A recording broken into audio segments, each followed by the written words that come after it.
Welcome to Deep Dive Health, where we take a listener question and go deep, deep down into the research rabbit hole, so you don't have to. Exactly. We do the heavy lifting. Right, so you can just sit back, relax, and absorb all that juicy knowledge. Today, we're tackling a topic that's close to, I think, a lot of our hearts. Definitely a popular one. Supplements versus prescription drugs. A classic. I mean, who hasn't stood in the pharmacy aisle totally bewildered by the sheer number of bottles and promises on those labels? Yeah, it can be pretty overwhelming. Especially when you're trying to figure out what's actually beneficial, what's a waste of money, and what might even be potentially harmful, right? Absolutely. And with so many people taking both supplements and prescription meds these days, it's crucial to understand the key differences between them. Yeah, I mean, you've got your daily multivitamin next to your blood pressure meds, your herbal sleep aids alongside your, I don't know, your allergy pills. Right, it's all mixed in there. Yeah, it's a lot to sort through. So for this deep dive, we've pulled together a stack of research articles, expert opinions, even a few personal anecdotes, just to get a well-rounded view, Always good to have those real-world experiences in the mix. Right. So buckle up, folks, because we're about to go deep. Let's dive in. So first things first, let's define our terms here. What exactly are we talking about when we say supplements versus prescription drugs? Okay, so at their core, supplements are intended to add to or supplement your diet. They're things like vitamins, minerals, herbs, botanicals. Yeah, stuff that you might not be getting enough of from food alone. Right, exactly. Like, okay, I take vitamin D because, let's be real, I spend way too much time indoors. Makes sense.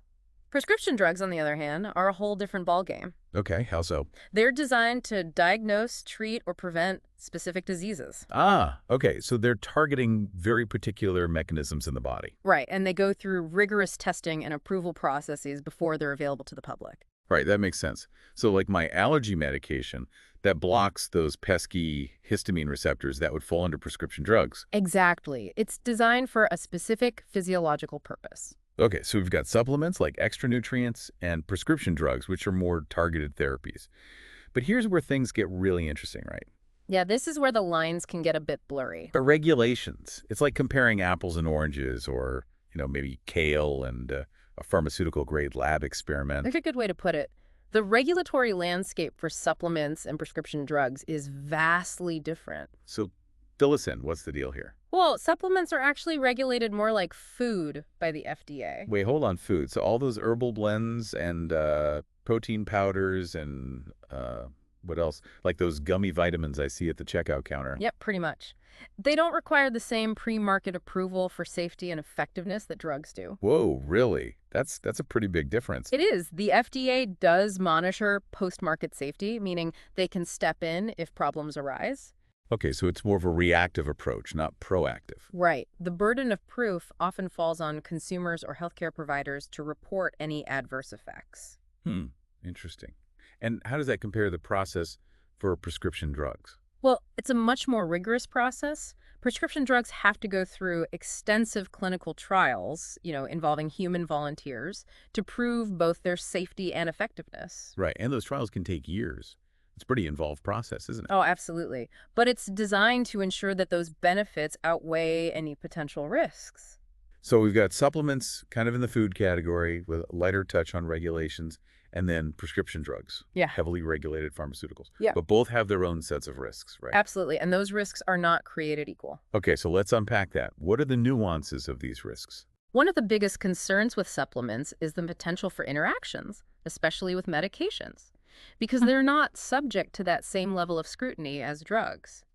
We don't always have a clear picture of how they'll interact with other substances in the body. So that seemingly harmless bottle of, I don't know, St. John's wort could be messing with my prescription meds without me even realizing it. It's definitely possible. Some interactions can be quite serious. Okay, that's a little unnerving. Yeah, so for example, St. John's wort, which is often used for mood support, Right. it can actually reduce the effectiveness of a wide range of medications. Right. Things like birth control pills, antidepressants, even some heart medications. Wow, I had no idea it could be so far-reaching. Yeah, and that's just one example. There are many other potential interactions out there, like ginkgo biloba and vitamin E, often touted for their antioxidant properties, right?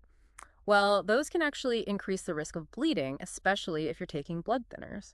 this is starting to feel like navigating a minefield. Are there any resources or strategies out there that can help us make sense of all these potential interactions? Absolutely. There are a bunch of helpful resources and strategies out there. Okay, good. And we're going to dive into all of those in the next part of our deep dive. But in the meantime, the most important thing to remember is knowledge is power. Talk to your doctor, talk to your pharmacist about any supplements that you're taking, especially if you are also on prescription medications. Okay, great advice. Open communication with your healthcare providers, folks. We'll be back after a short break to discuss those resources and strategies for navigating the world of supplements safely. And hey, while you're waiting, don't forget to like and subscribe to the Deep Dive channel for more health-focused deep dives, just like this one. All right, we're back, and before the break, we were getting into some of the nitty-gritty of supplement-drug interactions, and you mentioned some resources and strategies to help us kind of wade through all of that safely. So where do we even begin with this stuff? Well, I think a good starting point is to understand the mechanisms behind these interactions. Okay, the why, so to speak. Exactly. Why do these interactions happen? One key mechanism is something called enzyme inhibition. You touched upon that a bit earlier. Yeah, you mentioned St. John's wort being a potent enzyme inhibitor. Right. So our bodies use enzymes to break down and process various substances, including medications. Yeah. And some supplements can actually interfere with these enzymes, either by speeding up or slowing down that breakdown process. St. John's wort, for example, inhibits a very important enzyme called CYP3A4, which is involved in metabolizing a wide range of drugs. So if I'm taking, let's say, a medication that relies on CYP3A4 for processing, and I'm also popping St. John's wort, things could get a little wonky. Exactly. The supplement could prevent the medication from breaking down properly, leading to a buildup in the bloodstream. And that could either amplify the effects of the drug Okay. or even potentially lead to toxicity. Not good. Not good. It's kind of like causing a traffic jam in your metabolic pathways. Okay, that's a helpful analogy. It kind of makes it a little bit more tangible. Yeah. So enzyme inhibition is one mechanism. Are there any others we should be aware of? Yes. Another common one is what's called competition for binding sites. So some supplements and medications, they compete for those same binding sites on proteins or receptors in the body. Okay. And this competition can basically impact how effectively a medication is absorbed or even how it interacts with its intended target. So it's not always about interfering with the breakdown. It can also be about, like, competing for space. Exactly, competing for real estate in the body. Okay, interesting. And then there are supplements that directly affect blood clotting, Right. which, can be particularly risky for people who are on blood thinners. We talked about ginkgo biloba and vitamin E a bit earlier. Mm-hmm. How do those factor into this whole blood clotting thing? Well, both of them, both ginkgo biloba and high doses of vitamin E, can have blood thinning effects. So if you're already taking a prescribed blood thinner, like warfarin, adding those supplements could potentially increase your risk of bleeding. Okay, so it's like a compounding effect. Exactly. It's a situation where those supplements, even though they might seem beneficial in some ways, could actually tip the balance in a dangerous direction. Yeah. Okay, so we've got enzyme inhibition, competition, blood clotting issues. This is a lot to keep in mind. Knowledge is definitely power here.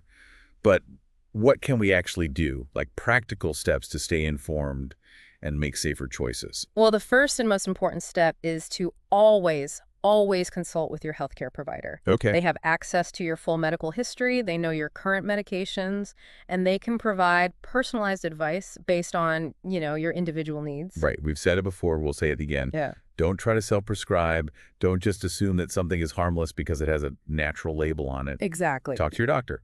Exactly. And beyond that, I think becoming a savvy label reader is crucial. Okay, how do we do that? Don't just glance at the ingredient list, but really pay attention to any warnings about potential drug interactions. Those little boxes on the back? So if it says something like, don't use with this type of medication, that's a big red flag. Big red flag. Don't ignore it. And if you're ever in doubt, ask your pharmacist. They are a fantastic resource for information about potential drug interactions. Yeah. They can really offer some great guidance. It's interesting. This whole conversation is really making me think about, like, the bigger picture.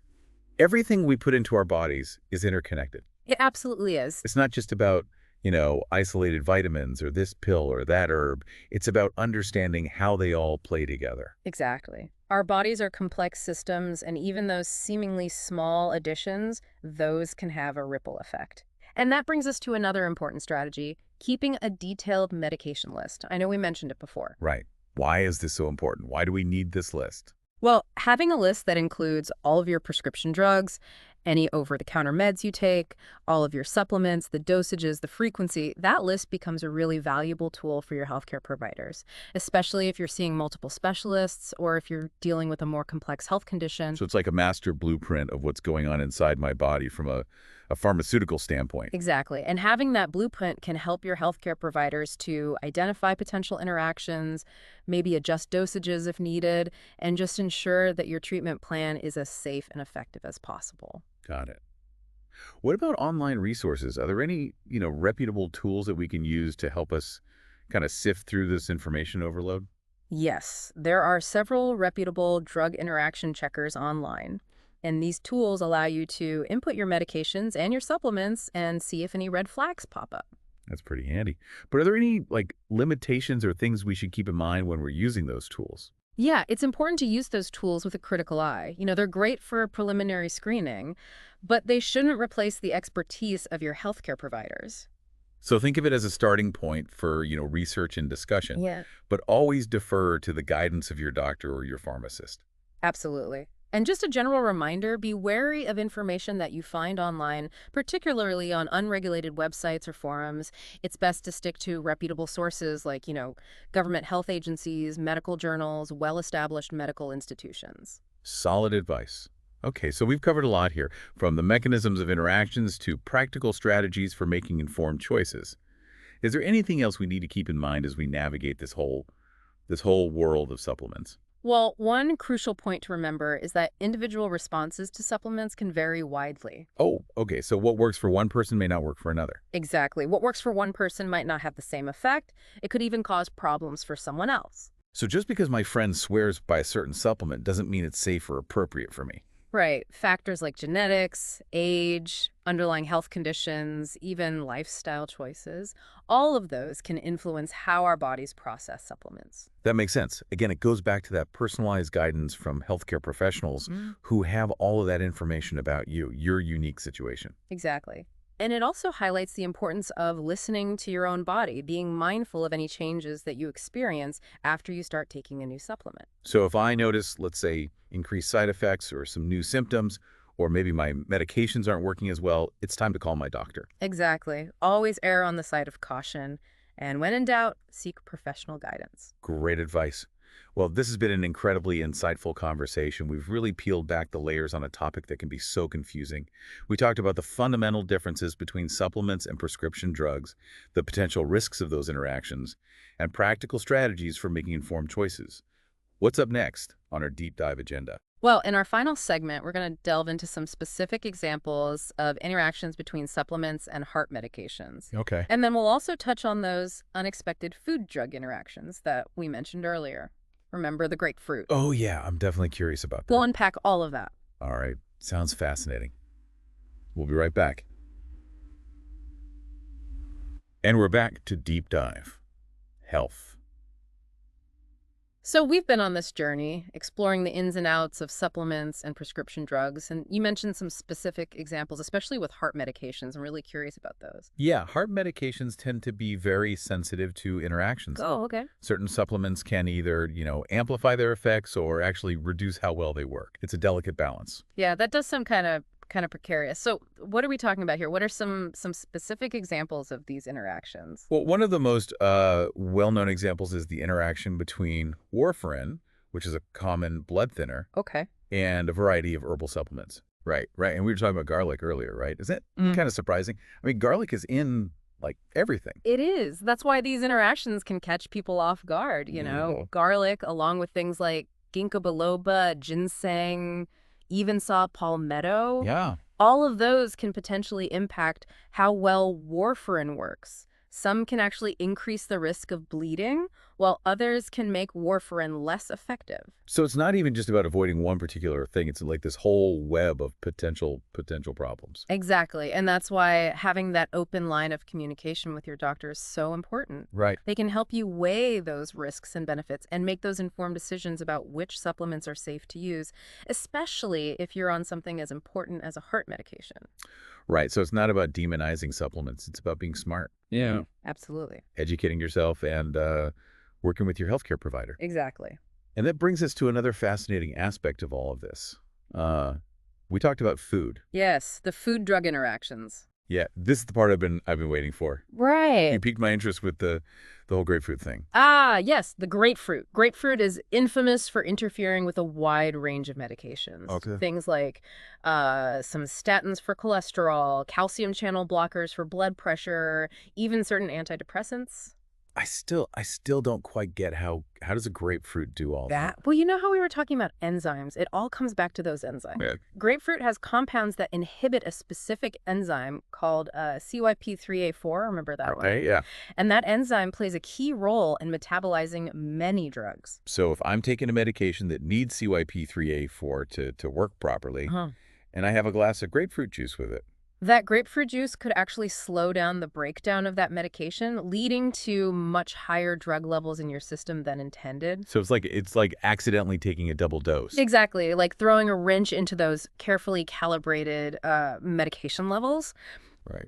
Okay. Wow. So grapefruit's a big one. Are there any other foods, drinks, things that we should be wary of? Well, alcohol is a big one. It can enhance the sedative effects of certain medications. Think like anxiety meds or sleep aids. Oh, so that glass of wine with dinner might knock me out if I'm taking certain meds. Possibly, yeah. And then you have dairy products. Those can interfere with the absorption of some antibiotics. Gosh, it really feels like every time you turn around, there's another interaction to watch out for. It's a lot to keep in mind. It is. But I think, awareness is half the battle. Pay attention to how you're feeling. Notice if you experience any unusual symptoms, especially after eating certain foods, and especially if you're on medication. So if anything feels off, maybe side effects are worse, or my medication doesn't seem to be working as well, talk to the doctor about what I'm eating. Exactly. They can help you connect the dots and make any necessary adjustments to your diet or your medications. Well, wow, this deep dive has been really eye-opening. Yeah. There's so many layers to this whole world of supplements and medications, and how they interact, not just with each other, but with our food as well. What would you say are some of the key takeaways for our listeners? I think the biggest one is that supplements and prescription drugs are really different beasts, Yeah. especially when you consider those regulations and the potential risks. Don't just assume something is safe because it's, all natural or it's on the shelf at the grocery store. Right. Do your research. Exactly. Talk to your healthcare providers. They're your allies in all of this. Yeah, and at the end of the day, knowledge is power, right? The more we know, the better choices we can make. Exactly. Thank you so much for joining us for this deep dive into the world of supplements and prescription drugs. We hope you learned a lot. And hey, don't forget to like and subscribe to the Deep Dive channel for more health-focused deep dives just like this one. Until next time, stay curious.